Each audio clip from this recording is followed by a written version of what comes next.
The Imitation of Christ by Thomas A. Kempis, Part 19, Book 3, the 21st chapter. Above all goods and all gifts, we must rest in God. The Disciple.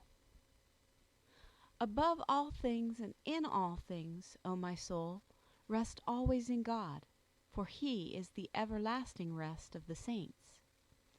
Grant, most sweet and loving Jesus, that I may seek my repose in you above every creature, above all health and beauty, above every honor and glory, every power and dignity, above all knowledge and cleverness, all riches and arts, all joy and gladness, above all fame and praise, all sweetness and consolation, above every hope and promise, every merit and desire, above all the gifts and favors that you can give or pour down upon me, above all the joy and exaltation that the mind can receive and feel, and finally, above the angels and archangels and all the heavenly host, above all things, visible and invisible, and may I seek my repose in you above everything that is not you, my God. For you, O Lord my God, are above all things the best. You alone are most high, you alone most powerful. You alone are most sufficient and most satisfying. You alone most sweet and consoling. You alone are most beautiful and loving. You alone most noble and glorious above all things. In you is every perfection that has been or ever will be. Therefore, whatever you give me besides yourself, whatever you reveal to me concerning yourself, and whatever you promise, is too small and insufficient when I do not see and fully enjoy you alone. For my heart cannot rest or be fully content until, rising above all gifts and every created thing, it rests in you. Who, O most beloved spouse, Jesus Christ, most pure lover, Lord of all creation, who shall give me the wings of true liberty, that I may fly to rest in you? When shall freedom be fully given me to see how sweet you are, O Lord my God? When shall I recollect myself entirely in you, so that because of your love I may feel, not myself, but you alone above all sense and measure, in a manner known to none? But now I often lament and grieve over my unhappiness, for many evils befall me in this vale of miseries, often disturbing me, making me sad and overshadowing me, often hindering and distracting me, alluring and entangling me, so that I neither have free access to you, nor enjoy the sweet embraces which are ever ready for blessed souls. Let my sighs and the manifold desolation here on earth move you. O Jesus, splendor of eternal glory, consolation of the pilgrim soul, with you my lips utter no sound, and to you my silence speaks. How long will my Lord delay his coming? Let him come to his poor servant and make him happy. Let him put forth his hand and take this miserable creature from his anguish. O come, for without you there will be no happy day or hour, because you are my happiness, and without you my table is empty. I am wretched, as it were imprisoned and weighed down with fetters, till you fill me with the light of your presence, restore me to liberty, and show me a friendly countenance. Let others seek, instead of you, whatever they will, but nothing pleases me or will please me but you, my God, my hope, my everlasting salvation. I will not be silent. I will not cease praying until your grace returns to me, and you speak inwardly to me, saying, Behold, I am here. Lo, I have come to you, because you have called me. Your tears and the desire of your soul, your humility and contrition of heart, have inclined me and brought me to you.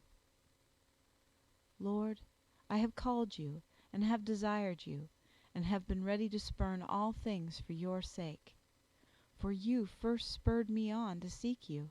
May you be blessed, therefore, O Lord, for having shown this goodness to your servant, according to the multitude of your mercies.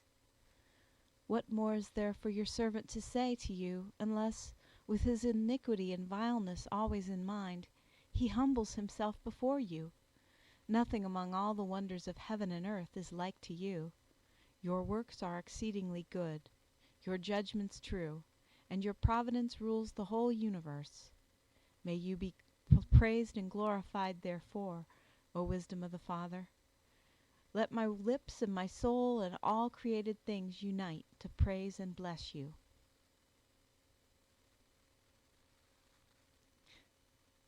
The 22nd chapter. Remember the innumerable gifts of God. The disciple. Open my heart, O Lord, to your law, and teach me to walk in the way of your commandments.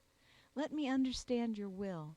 Let me remember your blessings, all of them and each single one of them, with great reverence and care, so that henceforth I may return worthy thanks for them.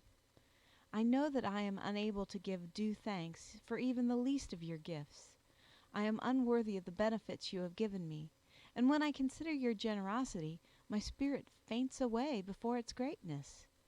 All that we have of soul and body, whatever we possess interiorly or exteriorly, by nature or by grace, are your gifts, and they proclaim your goodness and mercy, from which we have received all good things. If one receives more and another less, yet all are yours, and without you nothing can be received.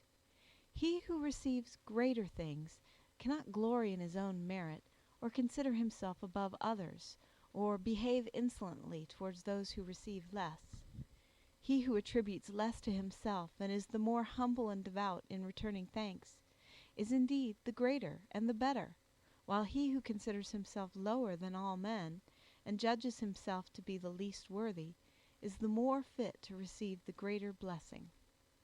He, on the other hand, who has received fewer gifts, should not be sad or impatient or envious of the richer man. Instead, he should turn his mind to you, and offer you the greatest praise, because you give so bountifully, so freely and willingly, without regard to persons. All things come from you. Therefore, you are to be praised in all things. You know what is good for each of us, and why one should receive less and another more is not for us to judge, but for you who have marked every man's merits. Therefore, O Lord God, I consider it a great blessing not to have many things which human judgment holds praiseworthy and glorious. For one who realizes his own poverty and vileness should not be sad or downcast at it, but rather consoled and happy, because you, O God, have chosen the poor, the humble, and the despised in this world to be your friends and servants. The truth of this is witnessed by your apostles, whom you made princes over all the world. Yet they lived in this world without complaining, so humble and simple, so free from malice and deceit, that they were happy even to suffer reproach for your name, and to embrace with great affection that which the world abhors. A man who loves you, and recognizes your benefits, therefore, should be gladdened by nothing so much as by your will, by the good pleasure of your eternal decree. With this he should be so contented and consoled, that he would wish to be the least as others wish to be the greatest, that he would be as peaceful and satisfied in the last place as in the first, and as willing to be despised, unknown, and forgotten, as to be honored by others, and to have more fame than they. He should prefer your will and the love of your honor to all else, and it should comfort him more than all the benefits which have been or will be given him. End of Part 19.